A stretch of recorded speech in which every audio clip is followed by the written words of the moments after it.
bagian dari sedekah, masuk dalam sunnah di Idul Fitri tidak? Selama ini Abi tidak tahu ya. Gitu tah. Tapi itu kebiasaan yang baik, sedekah juga baik, tidak masalah. Tetapi petasan, dar, ini nggak ada. Kalau petasannya diarahkan ke baturan tuh,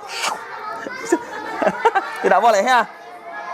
Kemudian Rasulullah SAW juga bersabda, Inna likulli qaumin 'idan wa inna 'idana hadzal yaum. Sesungguhnya setiap kaum memiliki hari raya dan hari raya kita adalah hari ini. Adapun dalil dari ijma' maka sudah banyak dinukil dari para salaf, dari orang-orang terdahulu bahwa mereka melarang ikut serta dalam perayaan hari-hari raya orang kafir. Tidak ada satupun dari mereka yang menyelisihi hal itu. Ya, jadi kata Ibu, di alasan pertama ini ada dua, ada yang umum, ada yang khusus. Itu ya pelarangannya ya. Dalilnya jelas. Bukan masalah, emang kalau kita ngucapin selamat hari raya membuat kita tiba-tiba kafir. Bukan masalah itunya. Ini orang-orang teh suka dibulak-bulak gitu teh. Ya. Emang kalau kita ngucapin selamat salah. Emang kita ikut berduka juga salah. Enggak, bukan di situ bahasannya. Bukan di situ bahasannya. Kan kita nggak bisa maksa mereka. Sok ditiung, tadi tiung masalah. Sahur Abi, pokoknya kudu kan nggak gitu. Kita juga kan nggak melakukan itu ke mereka gitu kan. Nah aneh nanti yang bicara seperti itu bukan mereka yang berbicara seperti itu. Kamu teh saudara bukan gitu. Kemudian hukum ikut merayakan pesta, walimah, hari bahagia atau hari duka mereka dengan hal-hal yang mubah serta bertakziah pada musibah mereka. Tidak boleh memberi ucapan selamat atau tahniah atau ucapan berbela sungkawa atau takziah ya kepada mereka, karena hal itu berarti memberikan wala dan mahabbah kepada mereka.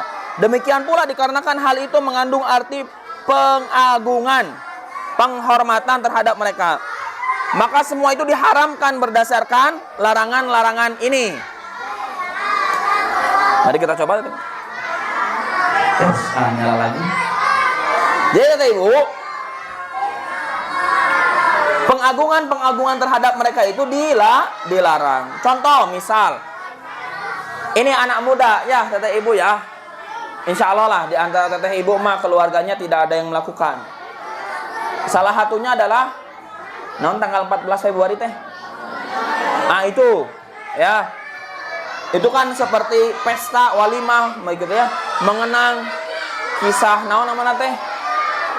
Kisah Romeo Juliet. Kisah yang tidak memberikan dampak apapun untuk akhirat kita. Nah, ya. Kemudian dirayakan dengan cara yang salah pula. Ya udah. Begitu. Maka Ibu, hati-hati dengan perayaan-perayaan. Gitu ya. Jangan sampai kita melakukan hal tersebut. Di poin sebelumnya, sekalipun ada hal-hal yang mirip dari perayaan kita, contoh misal Nabi SAW teh sebelum meninggal teh, kalau aku masih hidup di tanggal 10 Muharram, maka aku akan berpuasa di tanggal 9-nya juga, atau dibalik. Ya begitu ya. Cari dalilnya kan, sehingga disunahkan untuk saum di hari tersebut dan hari sebelumnya. Ini bukti Nabi pun menyelisihi orang-orang Yahudi dalam ibadah saum. Gitu deh Bu. Kemudian poin H, sebelumnya poin G, sekarang poin H. Hukum meminta bantuan kepada orang-orang kafir. Bagaimana hukumnya? Bantuan seperti apa? 5 menit lagi. Dalam bidang bisnis dan pekerjaan, jika kita meminta bantuan kepada orang-orang kafir dalam bidang bisnis dan pekerjaan, Allah Ta'ala berfirman, A'udzubillahi minasyaitonirrajim, Quran surat Ali Imran ayat 118. Ya ayyuhalladzina amanu la tattakhidu bitanatan min dunikum la ya'lunakum khabala waddu ma 'anittum qad badatil baghdha'u min afwahihim wa ma tukhfi suduruhum akbar Hai orang-orang yang beriman, kata Allah ya, janganlah kamu ambil menjadi teman kepercayaan orang-orang yang di luar keluargamu, karena mereka tidak henti-hentinya menimbulkan kemudaratan bagimu. Mereka menyukai apa yang menyusahkan kamu. Telah nyata kebencian dari mulut mereka, dan apa yang disembunyikan oleh hati mereka adalah lebih besar lagi. Imam Baghawi menjelaskan, janganlah engkau menjadikan orang-orang non-muslim sebagai wali, sebagai orang kepercayaan, atau orang-orang pilihan, karena mereka tidak segan-segan melakukan apa-apa yang membahayakanmu. Ibnu Taimiyah menyatakan bahwa para peneliti telah mengetahui orang-orang ahli zimmah dari Yahudi dan Nasrani mengirim berita kepada saudara-saudara seagamanya tentang rahasia-rahasia orang Islam. Di antara bait-bait yang terkenal adalah kullul adawati qad turja mawaddatuha illa adawata man adaka fid din. Setiap permusuhan dapat diharapkan kasih sayangnya kecuali permusuhan orang yang memusuhi karena agama. Jadi kata ibu, kalau permusuhannya sudah karena agama, udah nggak bisa diharapkan kasih sayangnya. Karena itulah mereka dilarang memegang jabatan yang membawahi orang-orang Islam dalam bidang pekerjaan. Bahkan mempekerjakan orang Islam yang kemampuannya masih di bawah orang kafir itu lebih baik dan lebih bermanfaat bagi umat Islam dalam agama dan dunia mereka. Sedikit tetapi dari yang halal diberkahi Allah, sedangkan banyak tetapi dari yang haram dimurkai Allah. Maksudnya gimana tuh Ibu? Di sini dilarang memegang jabatan yang membawahi orang-orang Islam dalam bidang pekerjaan. Jadi seperti pimpinan-pimpinan. Nah, gitu ya. Kemarin kita di Jakarta juga masih hangat, masih ingat sudah ada kasusnya. Itu akibatnya kalau menjadikan orang-orang kafir sebagai pemimpin. Terus muncul kalimat begini, milih pemimpin mana? Kafir tapi jujur, orang beriman tapi suka korupsi. Hei, tidak begitu. Memang orang Islam tidak ada yang tidak korupsi. Ya, kan lebih banyak yang tidak korupsinya. Gitu. Sama di negara barat pun atau di negara manapun yang mayoritasnya bukan Islam, aya we nu korupsi mah gitu tuh. Ya, jadi korupsi itu bukan cerminan agama. Maka harusnya perbandingannya antara kafir yang jujur, mukmin yang jujur, baru sebanding. Mana yang akan kita pilih?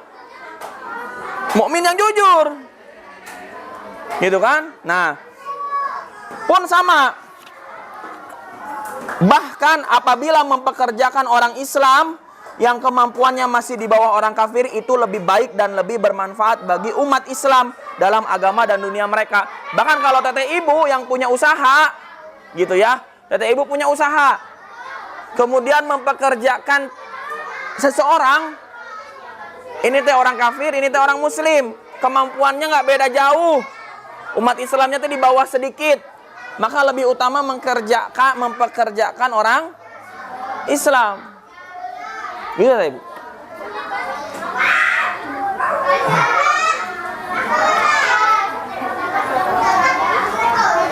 Ini gambaran secara umum terlebih dahulu, itu kaidahnya. Ya. Nanti ada poin-poinnya. Dari keterangan tersebut dapat disimpulkan, tidak boleh mengangkat orang kafir untuk kedudukan yang membawahi orang-orang Islam, atau yang memungkinkan dia mengetahui rahasia-rahasia umat Islam. Misalnya para menteri atau para penasihat. Karena Allah berfirman, la tattakhidu bitanatan min dunikum la ya'lunakum khabala. Janganlah kamu ambil menjadi teman kepercayaanmu orang-orang yang di luar kalanganmu karena mereka tidak henti-hentinya menimbulkan kemudaratan bagimu. Gitu ya.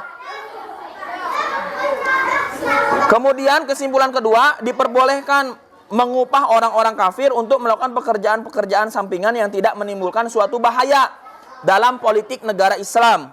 Misalnya menjadi guide atau penunjuk jalan. Berarti teteh ibu kalau dalam bisnis, dalam usaha, teteh ibu mau kerja sama, dia punya keahlian, itu nggak masalah. Tapi kalau dalam susunan-susunan politik yang apa? Yang membawahi kaum muslimin, maka itu tidak boleh.